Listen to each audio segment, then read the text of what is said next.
Hi, everyone. Welcome to the first webinar of the year for Charity GPT. If you could, go ahead and introduce yourselves in the chat. We'll also have a questions and answers portion of this webinar later. So with that being said, we'll go ahead and get it started. I'll look forward to seeing everyone in the webinar chat here in a second. But yeah, welcome to Navigating Burnout in the Nonprofit Sector Using AI. I am Jordan Patrick. I'm the founder and chief product officer of Charity GPT, which is a product of Raise More. I'm excited to have everyone here. I am so happy to introduce our speaker for today. So we have today Bethany Helliwell-Smith. She has dedicated her career to the charity sector and founded Awen Coaching in 2020. Her mission is to create a charity sector that is a place where people want to work, where they can be healthy and still make a positive impact. Bethany harnesses her personal experiences to help people overcome burnout, supports organizations to create healthier working cultures to ensure sustainability. She achieves this by guiding individuals and teams through coaching, inspiring audiences through speaking engagements, and delivering effective workshops and development programs. We're so excited to have you, Bethany. And for everyone that's here today, we'll be actually sharing a part of my book in a free version of the ebook, Rethink Nonprofit. So if you stay to the end, we'll send you a link. You'll get a free ebook version of this. We actually have a few chapters on burnout. But with that being said, I'll go ahead and pass it over to the real burnout expert, Bethany. Hi, everyone. Thank you so much, Jordan. It's lovely to be with you all today. I can already see some people that I'm recognizing in the chat. So hello to everyone that already knows me. But just to kind of tell you a little bit more about me before we head into the webinar, I've worked in the charity sector for, I've been saying over a decade, but I'm pretty sure it's nearer sort of 12, 13 years now. I need to update that stat. And I've worked in a really varied kind of different areas, really, mainly in fundraising for lots of different causes. So lots of arts organisations, culture organisations, international development. So I've got a real good understanding of the challenges that are faced by small organisations and very big organisations. And in 2020, I trained as a coach and founded my business, Awen Coaching. Since then, I've been coaching and facilitating for organisations in the UK. So I know that there's quite a few people based in the US on this call today. So hello, it's 5 o'clock in the afternoon for me in the UK. I think it's much earlier for you guys, but it's lovely to meet you all. And I look forward to kind of getting to know you a little bit more on this webinar as well. So as Jordan said, please do pop your questions in the chat. We do really want to kind of have this as an interactive session and hear from you. Any questions that you have about burnout, any questions that you have about AI, do let us know, and that will really kind of help us form the discussion at the end of the call today. But first of all, let's kick off with some of the slides that we've put together for you guys today. So we really want to kind of talk to you all about navigating burnout in the nonprofit sector, in the charity sector, and how that looks through this kind of new AI lens, right? So first of all, let's have a think about what we're going to cover today. So we're going to look at how we can actually identify the signs of burnout. And now this is signs that you might be able to recognize in yourself, but also in others, right? I really want you to all leave this call today as advocates and ambassadors of well-being in the sector, so that you know what to look out for in yourself and your colleagues and in your networks, so that we can all support each other. So we're going to start to also understand the causes of burnout and really investigate that a little bit today as well. We're going to look at how you can protect yourself from burnout. And then Jordan's going to go into how AI can really help charity professionals to avoid burnout as well.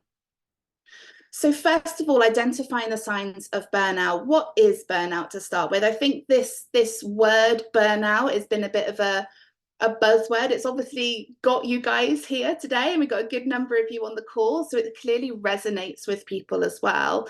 But what I want to make really clear is that it's not kind of just tired, it's not just stressed. This is a state of prolonged stress and overwork. It's an emotional, mental, and physical exhaustion.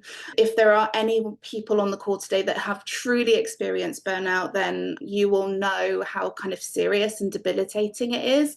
I've been there myself, which is why I am so keen to help people to avoid, prevent, overcome burnout. It is something that is very widespread in the nonprofit and charity sector, sadly. So much so that 25%, 1 in 5 charities based in the UK, are experiencing staff burnout. And this is a stat I often share because it's from a really great study by Pro Bono Economics. But obviously, we are talking to people all around the world today. So I did my research, and sadly, the stat carries across the US and Australia as well. So it is looking like that kind of 1 in 4, 25% of people that are, suffering burnout, that very serious state of burnout. So definitely a widespread issue. And when we're thinking about burnout, the symptoms that we're experiencing here, exhaustion, as I mentioned, so things like feeling really drained or lacking energy, things like reduced performance. So is there a decrease in productivity or perhaps motivation to get up and do your work? Increased negativity, so cynicism, pessimism, irritability, those things where you just can't quite grasp that positivity that perhaps you once did. And physical symptoms as well. I know that for myself, in my own experience of burnout, there were a lot of physical symptoms that went with it, such as the headaches, such as thirst, actually. That can be a real indicator of that stress and burnout. So think about that one as an initial indicator, perhaps, as it is a big one. So let's have a think about the signs that you can be looking out for in yourself and perhaps in your colleagues that really show if somebody might be at risk of burnout or burnt out already. So things like missing deadlines or incompleting tasks. Is there a person in your team that's continuously delaying projects? Is it just because that's something that then, there's something there that they're not very good at and it's taking them a bit longer? Or is it that potentially they are overworked and have been working at a level that just isn't sustainable and they might be at risk of burnout? So asking yourselves these questions when you're faced with incomplete tasks, missing deadlines, and delayed projects, really helpful. Things like reduced interaction, distancing yourself or seeing someone else distance themselves from a team, that can be a real indicator as well. Being regularly unhappy, and those physical symptoms that I spoke about earlier as well are real signs. Low morale, lack of enthusiasm, loss of purpose. Now, when we work in the nonprofit sector, we are all about having a purpose, aren't we? We do this because we want to make a difference in the world. And that often means that just so inherent in us is that real strong sense of purpose. If that wavers or if that is lost, that can be a real sign of burnout as well. And then there can also be things like changes to working patterns. And this can look like an extreme in either direction, actually. So it could be increased absences, sick days, or late starts. So less work because perhaps there's an avoidance there. Or on the other side of it, it could look like somebody working really long hours, working weekends, logging on the, after hours. So either one of the extremes or just a change in someone's pattern, I would say, is something to look out for. And then a decline in quality or errors becoming more frequent or being unable to focus. That can also be a sign of burnout. And then the other one is kind of giving minimal contribution, perhaps, or withdrawing from conversations. So if you're in a team meeting and you just don't feel like contributing anymore, or you notice a colleague that used to contribute that just kind of isn't anymore, then check in on them and see if there's anything that you can do to support them. So let's have a think about understanding the causes of burnout now. And I'm sure if I could see you all today, there might be some nods of understanding for some of these, because they are widespread, and it is something that a lot of people in the charity sector do experience.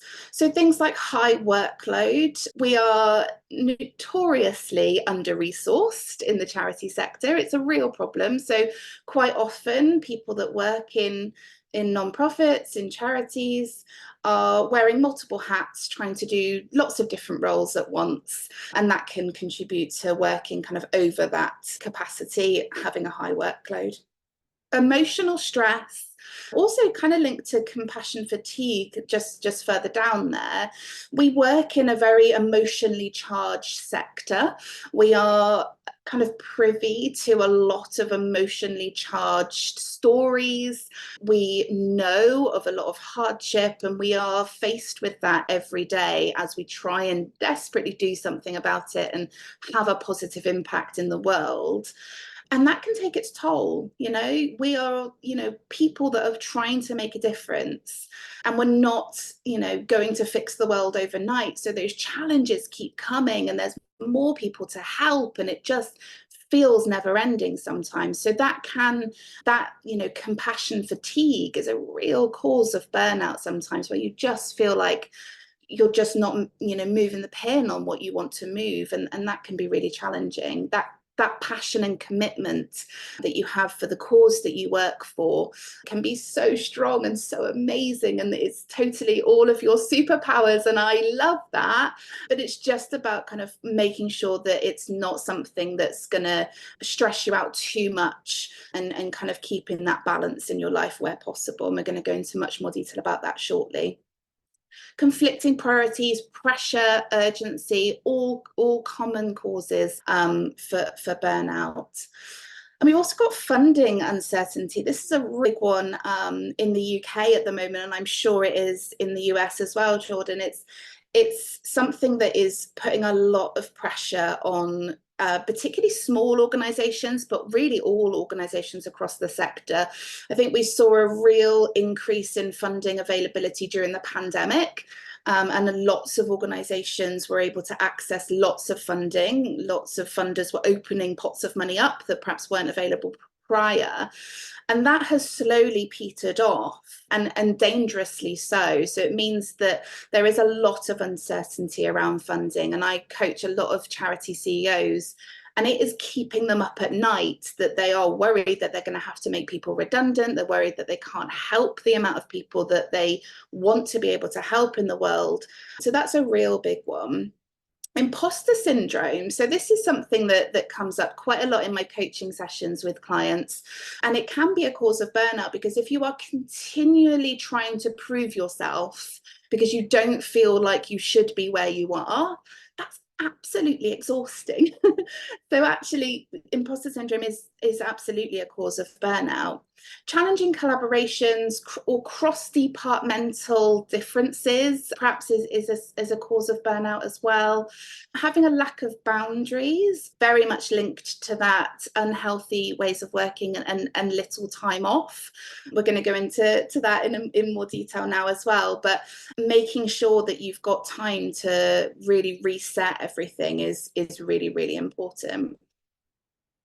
So let's talk about how you can protect yourself from burnout. These are tried and tested strategies that my clients have implemented over the last 3 or 4 years. I've implemented them myself as well. So I hope that I'll give you a little nugget today, that if you are experiencing a risk of burnout, or perhaps you might in the future, you can remember back to some of these tips. So prioritizing and planning.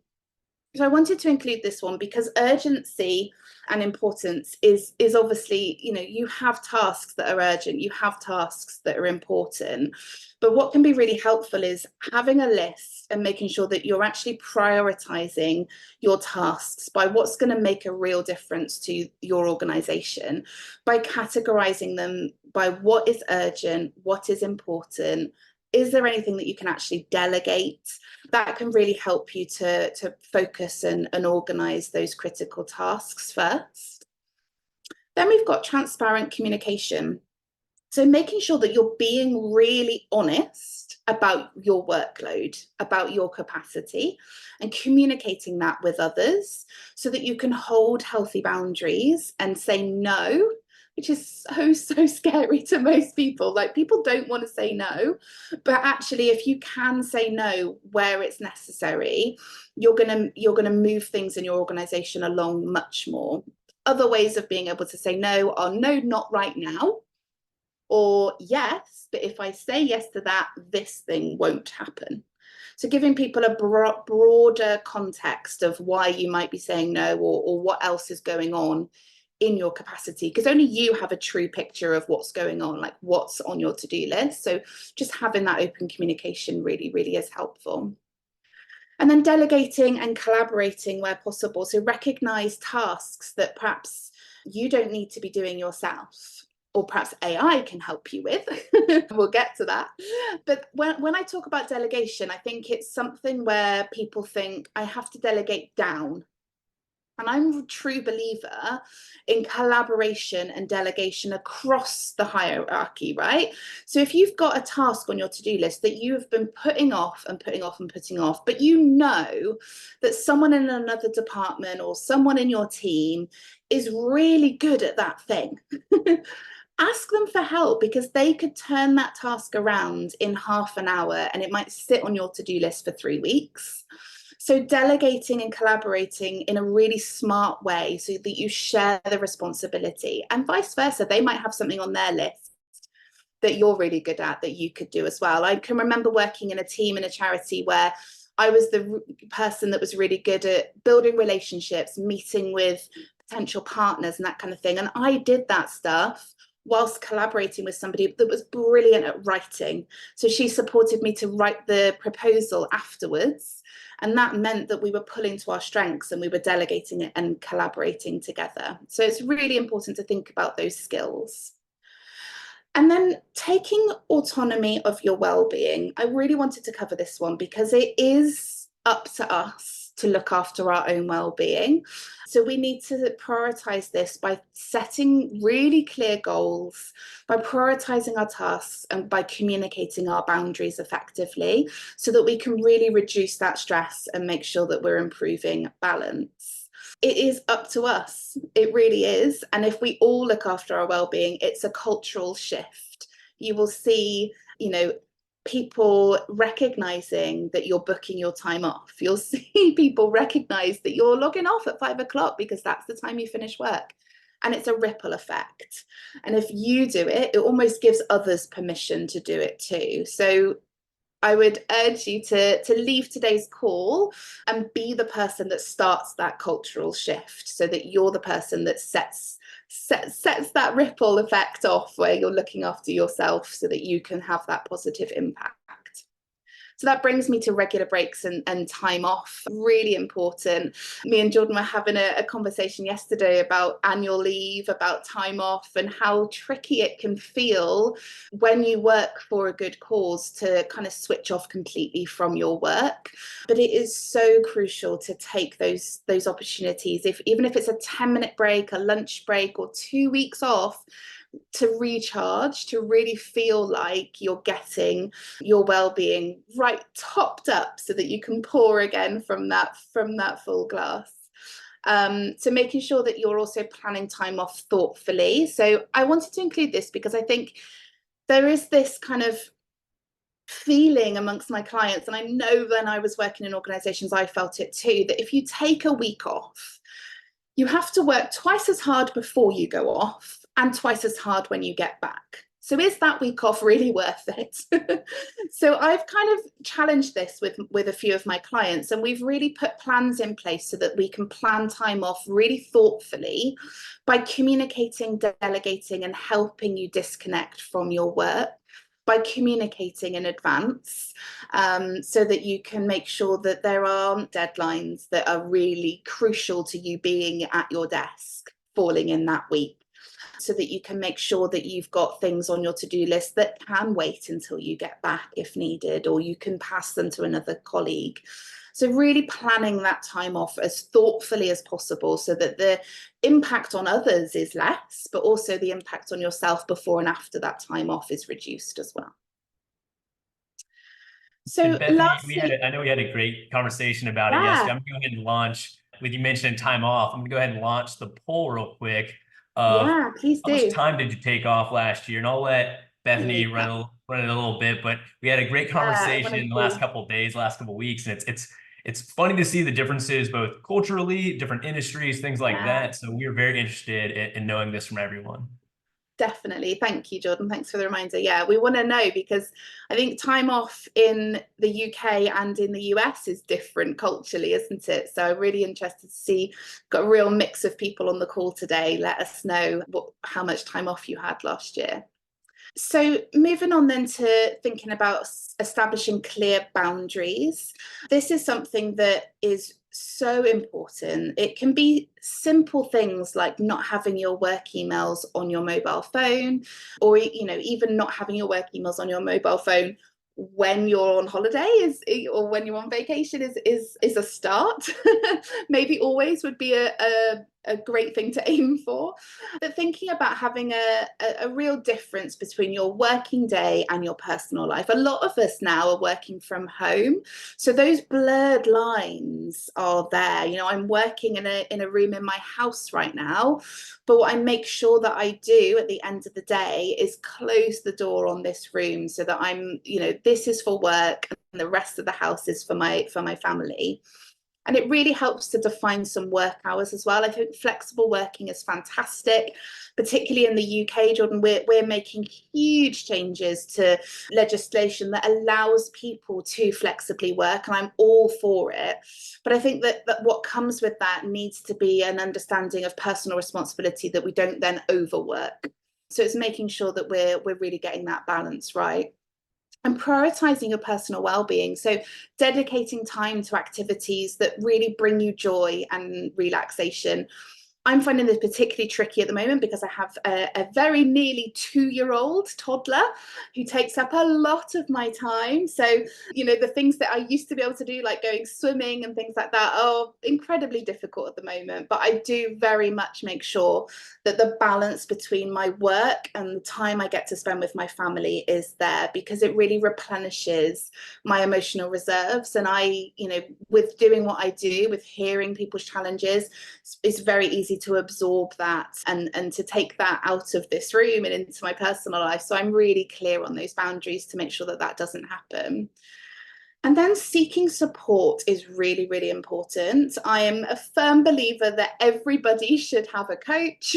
I have a coach, and I had a coach when I worked in charities. And it just means that you have that regular connection to share your challenges with somebody in a confidential space, and to gain perspectives and to really kind of have that introspective view so that you can unravel some of the challenges that you're facing, role play some challenging conversations that you might have coming up, and kind of talk things out with somebody that gets it. And also cultivating that wider support network, that village, right? That's your colleagues, mentors, people that work in similar roles to you in different organizations. Opening that dialogue so that you're sharing is really, really important. And I wanted to end my little bit today on talking to you about my daily wrap up. So when I was planning for today, I was thinking, what is it that most of my clients implement that really makes a difference? I had a client recently say to me, right, this is my last session with you. Tell me everything that we've not covered. What is the main thing that people go away and implement when they've worked with you? And I'm giving it to you right here today.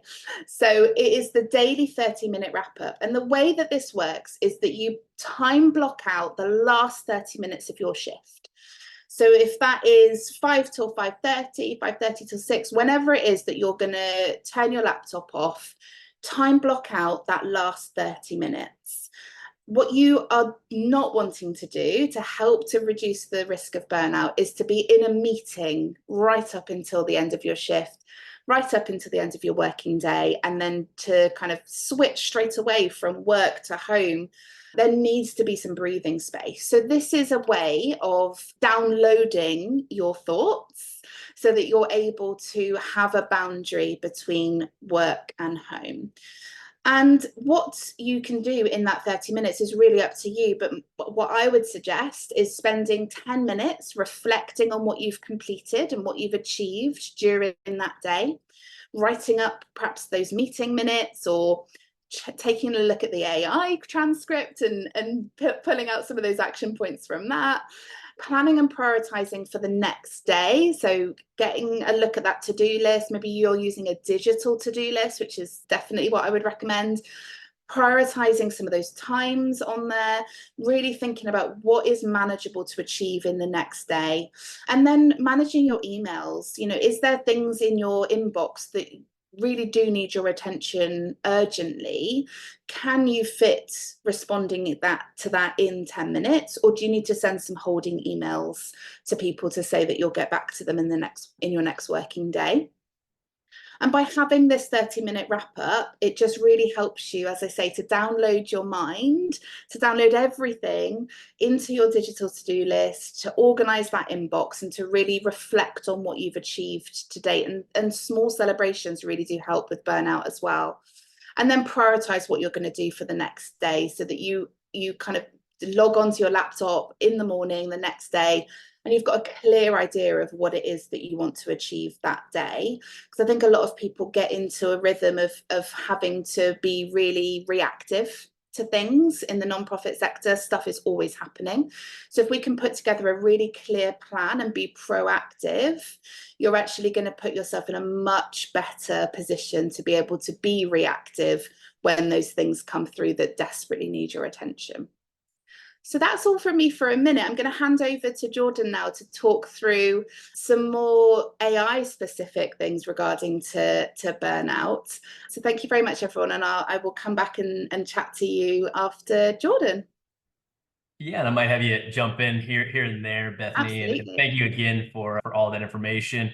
With that daily 30 minutes that she mentioned, I've worked with Bethany for a few weeks now, and I can tell you at the end of her day, every day, it just feels like I get a great update from her, and it just feels probably like it's the end of your day, Bethany, where it triggers that in your brain and in your body of, okay, let's finish up and call it a day. And really, that's been a huge impact on me personally, as well as taking control of my calendar and adding that 30-minute block to my actual calendar, so that it triggers me on my computer and on everything that, okay, let's start to wrap things up, because I know it's easy to keep, working on and on and on. And then also just being able to take control of your calendar in the sense that no one can then schedule things during that time. So Yeah, that absolutely. really is huge. And one of the things I wanted you quickly to just go a little bit more into as well, that's had a big impact on me, is the setting of boundaries. We mentioned it the other day, and how that doesn't necessarily mean, being away from your computer doesn't mean that you're off of work. We all know that we're thinking about it. We have our phones. And I know you had a great story of one of the either executive directors or CEOs you worked with that I'd love for you to tell everyone, as well as just really going into what that means to set those boundaries. Yeah, absolutely. So I think you're referring to one of my clients who was sadly probably the most burnt out person that I've ever worked with. She had to have actual time off work because it was really, really affecting her. She was going into her weekends, wanting to spend time with her family, but just had the worst headaches and felt hungover. And not due to alcohol, that was due to overworking. It was making her body, her mind feel hungover. She was working early mornings right through to late afternoons, trying to also juggle a young family, and late evenings, sorry, whilst also juggling a young family, and it just wasn't sustainable. So she took that time off. And then I was brought in as a coach to support her in coming back to work, to really start to rebuild her relationship with work and redesign how she thought about work in a much healthier way, so that it was sustainable, so that her brilliant, beautiful mind was able to do the incredible work that it is that she does. And there were small things that we implemented, like the daily wrap up, so that she was able to really finish her work and feel like she was able to be present with her children at dinner time.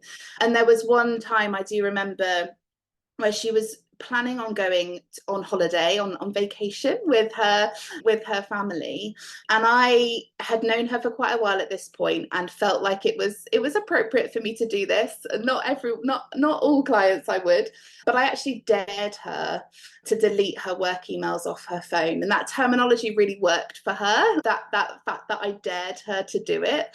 Well, I'm gonna have to now because you've dared me, sort of thing. So I dared her to delete her work emails off her phone, and the accountability of then having me ask her how was it in our next coaching session after she'd been on her holiday with her family meant that she really stuck to that dare, and she wanted to come back to our coaching session and be like, yeah, I did it and this was the outcome. And she said that it was like, it makes me quite emotional thinking about it, because she literally said it was life-changing for her. She said that she hadn't switched off like that since her mat leave, and her youngest child was 15. So for 15 years she'd been at the point of burnout, which then all crashed down for her. And it took me daring her to delete those emails off her phone and to go, and I think it was a rainy camping trip in Cornwall, down in the southwest of England, but it was an amazing trip for her. And she said that she would never go back now. And normal day-to-day working now, she doesn't have her work emails on her phone. If she's at her laptop during her working hours, she gives it the best that she can, and she gives better than she did before, because she's able to rest and recuperate. So yeah, that's probably one of my favorite kind of client stories, client transformations. Yeah, and along those same lines, I'm a big golf fan, and this past weekend was the Masters. I had a few friends that were lucky enough to go, and one of the things at the Masters tournament is you're not actually allowed to bring in a cell phone anymore. And Oh. the stories from some of my friends coming back, they said for the first hour it was weird. They randomly just reached towards their pocket and realized it wasn't there. But then they said, when the day was completed, that it was the most refreshed they've ever been. It felt like the day was even longer because of so much time of looking at our phone, even subconsciously, that they just felt like they remember so much of the tournament. And it was really just a forced way of getting away from your phone, getting away from emails, getting away from all the distractions. And they said it was interesting by the end of the day, even just having their phone again and just feeling the different distractions. So just one day felt like it was being disconnected was just so refreshing to them. That's amazing. Yeah, it does make a huge difference, doesn't it? For sure. Yeah. So with that, we'll go ahead and dive into how AI can help charity professionals avoid burnout. And also thank you to everyone that has taken the poll. If you haven't, please do so. I'm glad to see that, a lot of people have taken 20 to 30 days, 30 plus days. One of the things that we joked a little bit about previously was we wanted to even see just what the difference was culturally, right? In terms of UK versus the US, because we know there's a lot of different internal factors, social stigmas and different things like that. So yeah, it's about, again, having the support to be able to take that time off, but also, again, setting those clear boundaries so you are taking the time off, really disconnecting when you are not working. So go ahead and dive into the next screen. So I'll start with the problem. And these are two big things that I know we've all heard for a few years now. One of the biggest things I've seen, whether it be speaking with nonprofits or in these different forums, Facebook groups, is just, how do we build capacity? I've built nonprofit technology for over 8 years, and that was always something that you're looking to do in any product or any platform, is to really help out, because that just seems to be one of the long-term problems that persists amongst almost every charity. So capacity constraints and the overhead myth. So the overhead myth, many of you probably know this term from being in the industry or from Dan Pallotta and his book and now movie Uncharitable, if you haven't read it or seen it. I highly, highly recommend it. And it just goes into a lot of these constraints that are put on the nonprofit industry. So much of, the work that we do in the nonprofit industry, we have those limited constraints, whether it be budget, whether it be overhead. And that overhead myth really just keeps us from being able to scale things up, pay people salaries and the type of money that is truly deserved. So that's something that we need to overcome as an industry, along with our supporters as well. But that's where this AI to be able to help really came in, because I'll mention it in another slide. I want to really emphasize this. AI can replenish people. It can't replace people. So we'll go into that a little bit later, but what we're really trying to do is address the problem of these capacity constraints, this overhead myth, and then the impact of these issues. So the impact is the burnout, the stress levels, and these types of things that have, effects on our industry. I'll go ahead into the next one. Thank you. So the effects, we have the short-term effects, but we also have the long-term effects from this unaddressed burnout. So short-term effects, just being that day-to-day, you're going to have employees, if you're in office or if you're remote, there's always just, that feeling if somebody is burnt out, and whether it be missed deadlines or just something that's impacting your personal or work life that, propagates into something bigger and more long-term.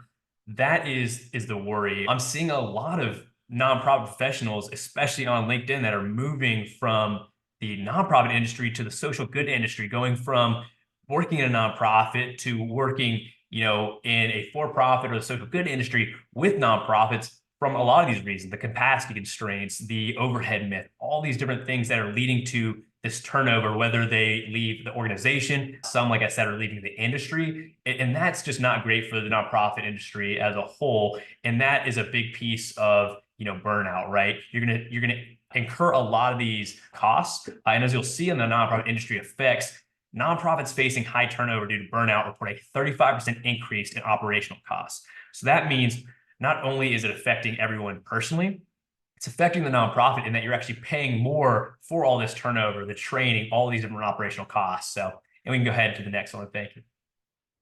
So the why, and again, going back to this, we want to emphasize it. AI should replenish people, not replace people. That is one of the core tenets of Charity GPT, and I'll go into that in a little bit. But what it's trying to do is, with AI, we want to help you save time, maximize, your effort, which allows you to then reduce that effort and maximize your productivity. So it's doing this by allowing you to take over either redundant tasks or these tasks that AI is good at. So many people, and we'll go into it later, think AI is, just there for writing. People think, oh, it writes blogs and things like that. Well, Charity GPT and just AI in general can do so much more. It can brainstorm, it can do research, it can help you outline things, build surveys, different things like that really reduce the time spent on going from 0 to that like 90, and then really taking that extra 10%, making sure that you use everything as a draft, you edit it and really polish it up and make it your own. But so much of AI is about being able to replenish people and not replace people, because we need the people for the inputs and to manage it almost as if you are managing another employee. You have to train it, you have to give it the time, the focus to really have it understand your voice, what you're working on, what you need. And then all these savings allow you to reduce all the different hats that you're wearing. We know as a nonprofit industry, so many people are wearing multiple hats. You're having to do multiple jobs in the same week. You have, with those multiple jobs, now you have context switching, which already has its burdens and its costs of taking away from one thing to the other and really getting back into focus. So next, we'll talk a little bit more about Charity GPT, which I'm excited to talk a little bit more about. Right now, we currently have a free Charity GPT nonprofit community. We'd love for everyone to join. I'll post that in the chat here in just a little bit. And then right now, I'll talk a little bit about Charity GPT. We officially launched the actual platform next Wednesday, so 4/24/24. And what it's meant to do is really break down and make AI, simpler, and empower all of you nonprofit professionals with AI so that it's as easy as possible to use. We do that through a number of different features, but the main three that I want to focus on today are nonprofit personas, the prompts and use cases, and then the brand voice. So think of personas as basically these AI assistants, and they are positions. So we have over 160 nonprofit positions in various categories. So we have, a accounting, marketing, fundraising. And in those categories, we have the different positions such as, director of development, we have a social media coordinator, all these different positions, and think of them again as assistants. So if you are the director of development, you might still need that assistant for addressing some of those director of development type jobs. If you don't have somebody on your staff, say you have a small staff, you can always use these AI assistants to help perform some of those needs. So say you don't have a true marketing person on your team, you're having to do that as part of the organization. You can then use one of these personas, which are fine-tuned and trained on these specific positions, and then be able to see all the different use cases and prompts. So instead of having to become a prompt engineer and understanding how to ask the questions, we provide you with over 1,000 different prompts and use cases. It sounds like a lot, but again, they're organized into the different personas and positions so that you can go and say, hey, I need some help with marketing. I need a social media coordinator. Okay, I want to come up with a content calendar for our social media for posting, what we're going to post, when we're going to post it, and send that to me in a table format. All these things allow you to point and click as opposed to having to type it in, but we also do want you to be able to, chat with it as well. So a lot of these are starting points. We have follow-up prompts as well, but now you can choose what you need. It's like the use case for it, the actual prompt without actually typing anything in. And that takes you away from that blank slate anxiety and really allows you to address the problems that you have. The last piece is the brand voice. And this is really important because this is a piece of your settings where you're actually telling Charity GPT about your organization. And if you're a consultant, you can have multiple brand voices as well. What this allows you to do is put in, your website, your mission, your brand voice. If it's a formal voice, you can even say like the tone, different things like that. And it's just questions about your organization and things that we can pull from your website that really help the AI understand, what is your mission? What is this persona and these use cases being there to address? And by setting it one time, it's now always speaking in that voice and coming from the perspective of your organization.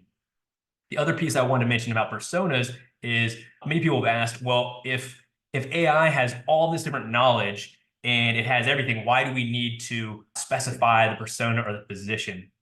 And first off, I always like to say that AI is, think of it as your most knowledgeable, but your most naive employee. And by that, I mean, it has all of the knowledge, right? And it's this massive circle of knowledge from so many different positions, but it's naive in the sense that it doesn't know about your organization until you tell it what it is. It doesn't know about your supporters. It doesn't know about, all the different problems that you're trying to address, which is why we try to train up with the brand voice and having it help you address the problems and the day-to-day tasks at your organization.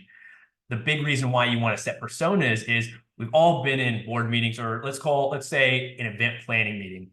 The operations perspective is going to have a vastly different perspective than the fundraising professional. So the director of development or the event fundraiser is going to be thinking more, how can we raise as much money as possible? Operations might be thinking more logistics, costs, savings. So having that perspective when answering things and actually solving these problems is so important, or else you're going to get this generic response from the AI that's just trying to suit everyone's perspective. So really having that perspective is similar to being in a meeting and knowing, okay, I'm speaking with this person or position today. And again, it's not even just about writing. You could even have these conversations, with the AI to really just even bounce ideas off of. And the great part about it too is meetings, a 30-minute meeting is, if 5 people are in it, it's 5 people's time times how much they're paid, and they're in that meeting. So really being able to hash out your thoughts, come up with good questions, and really focus on, when we do meetings, having those questions ready, as well as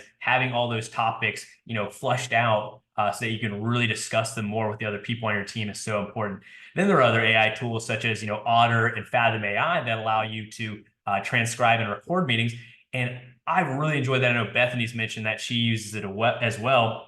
Those help us really focus in on the meeting. Instead of having to take notes and worry about who said what, it's about us just having the conversation and then allowing the AI to transcribe things and then be able to have key highlights afterwards, see who spoke, and then even just be able to have that transcription afterwards for meeting minutes. So again, now everyone is so active in the meeting and participating and really having those discussions that are so necessary to have. We'll go to the next slide.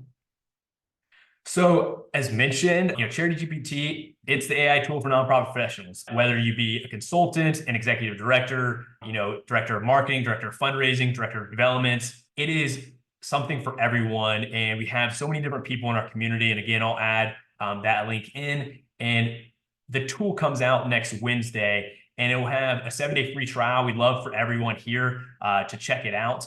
And again, it comes with these personas, prompts, use cases, and even the brand voice, but it also has such features that you're seeing on here of images, vision, rewriter, voiceover. All these things will actually go over in the community with lessons, courses, and even discussions of how you can use it personally, how you can use it for your organization. And that's the point of the community. We also have product tours in the app itself. And so this is something that we want to make as easy as possible for everyone to use AI, right? We want to empower all nonprofits, because I feel that if there's any industry that needs what is a low-cost resource to help take off some of these hats, it is the nonprofit industry with those capacity constraints, with that overhead myth. So just really something that means a lot, I think, to me as I was building it with our team, and just really something that I want to be able to provide to the industry so that we can avoid some of this burnout that we are starting to see. Thanks, Jordan. I just love how you say that AI is to replenish people, not replace people, because it's so true. In my background as a fundraiser, I was all about building relationships with people. AI can't do that. But what AI can do is all of the administration tasks that took up all of my time, so that I can, when I am face to face with people or I'm building relationships, it means that I'm really present and I'm not stressed or burnt out when I'm actually having those really beautiful interactions with people. It's so important, isn't it, to free up as much time as possible for the human part of our jobs. Yeah, absolutely. And I think next we're going to be going into some Q&A type stuff. And Izzy, thank you for asking that question. We'll probably address yours first, but if anyone else has any questions, definitely add it in the chat, in the Q&A. Again, if you haven't answered the poll, we'd love for you to answer our answer there. But I'll go ahead and jump into Izzy's question. So Izzy Bolton mentioned, I'd love to hear some tips around managing a daily diary of back-to-back and clashing meetings. Maybe some tips on sharing meeting notes or methods of prioritizing. So I'll take this real quick, and then I'll pass it over to you, Bethany. Yeah, One sure. of the things that helps me the most is I use Calendly for both Charity GPT as well as Raise More. There is a free plan. And then there are also some settings in G Suite as well. If you have Google Calendars, I'm not sure about Outlook, but I'm pretty sure they do as well, where I have meeting buffers. So I always have it where I have at least 30 minutes, sometimes even an hour of a meeting buffer after a certain meeting, because I want to be able to not run over and get into somebody else's time, but also be able to context switch, follow up with the person prior from the meeting before my next meeting, really context switch into that next meeting. And by having that and controlling your calendar, where people can only put events on your calendar by using either your Calendly or your Google Calendar, and having those meeting buffers, it really allows you to have a little bit more of those space gaps in the day. And then I think the having otter.ai as well as either Fathom for the meeting transcriptions, that is very key, key for me as well, because I'll get done with these meetings and it auto transcribing using AI sends that to everyone. I have a setting on where it'll send the meeting notes to everyone that was a part of that meeting. It'll transcribe and attach it to various people, highlights of the meeting. And when I want to make more specific notes, I'll go in there and look at the highlights, or I'll copy and paste, as opposed to having to write everything up. So that just saves me that time during that buffer period. But I think the biggest one is really having those meeting buffers so that you're not just going back to back. I know oftentimes meetings run over. I know some people that only set 25-minute meetings instead of 30. I prefer to have the buffer so I can give the full 30 minutes or an hour, whatever it is, to people, and then having that buffer before or afterwards. And then when it comes to repetitive meetings, I think that's just about getting together with your team, setting those time periods. I've worked with so many different remote employees in over the years that it just feels like we want to be able to set time periods where we're on at the same time, but also that it's, flexible enough where we're not getting into somebody's, late night or early mornings, so that we have just those small gaps for everyone. Yeah, I think that's so true. Having those buffers between meetings is so important, isn't it? It's really obvious when someone flies into a meeting with you, having just ended another one. They're a few minutes late. And I think when when we were all having meetings in person, that was not so much of an issue, I don't think, because you'd have to physically walk from one meeting room to another, and if you were a few minutes late, it was understandable because you had that kind of travel, and that even was an opportunity for your brain to digest what's just happened and to kind of get into another mode for the next meeting. But when most of our meetings are virtual now, back-to-back meetings is really challenging. So even if you can't, if you work for a large organization that has their own functionalities and that's not possible with the buffer, try building in your own by time blocking in the time straight after a meeting. So if you know that you've got the same meeting every week, every fortnight, time block in half an hour, 15 minutes, whatever it is you can manage after that meeting as a reoccurring calendar, so that you know that you're protecting that breathing time. And when people are looking to kind of to schedule meetings in your calendar, then hopefully they'll respect the fact that you're busy in that time period. Jordan, we've got a few more questions in the chat around Charity GPT. So one from Asha here that says, are you able to share how Charity GPT ensures organizational data security? Could you give us a bit more information on that, please?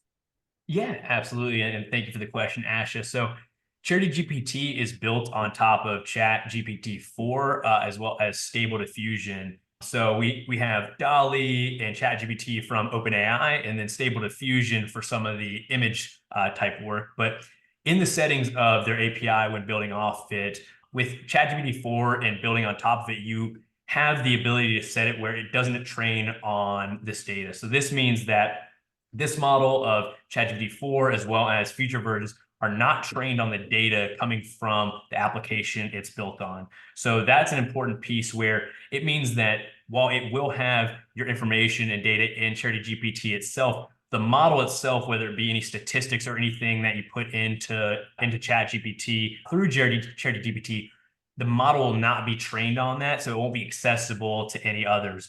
ChatGPT also we have logins and passwords, as well as a team plan, so that you can sign up as an individual, or you can have a team plan where you have folders, and every time you have a chat or you build out a document, say you're using it for grant writing, you want to put together a draft, say you want to use it for, again, a content calendar, everything you do, one of the things that was really important to us was, unlike ChatGPT or some of these other AI models in their interface, there's just so many chats on the side, no real ways of either prioritizing things or organizing things. So we have it where it automatically saves, and you can then organize it into different folders. You can set up custom folders for fundraising, set up folders for marketing, those types of things. So it's always in that saved documents piece, but no one else on the Charity GPT platform and OpenAI will not have access to any of that information, and none of the models will be trained on it.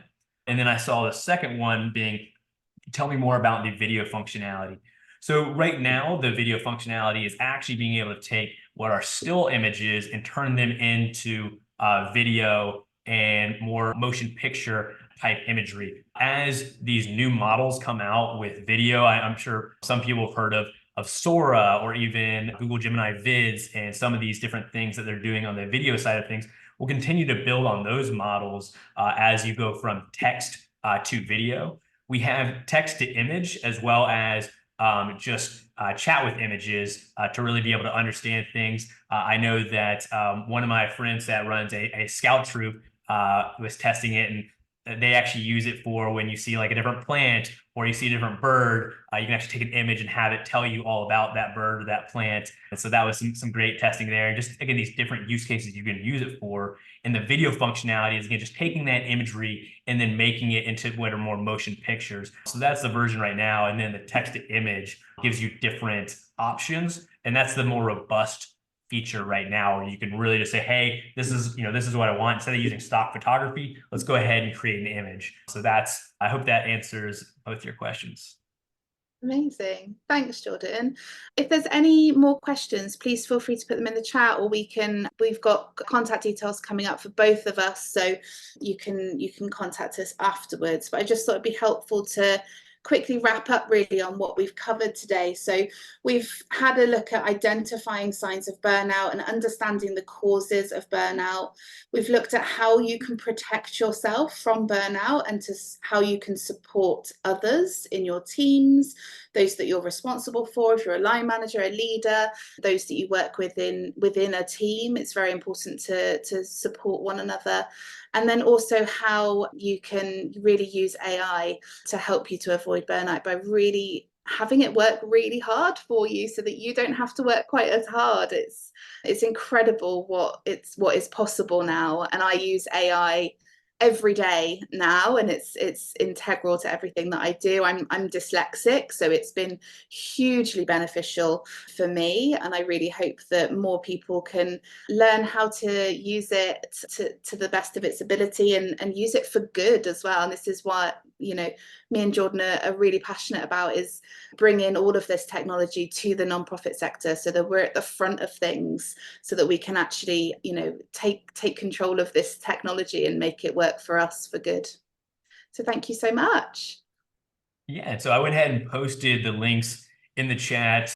Please check out Charity GPT. You can sign up for the early registration. Again, when it launches, we'll let everyone know. You'll also be able to get that early bird pricing, where it's going to lock you in at the lowest possible prices. It'll give you various options for the team plan, the basic plan, and the premium. And then definitely check out Awen Coaching. Please sign up for Bethany's newsletter. It is such an amazing newsletter. She does such a great job, and check her out.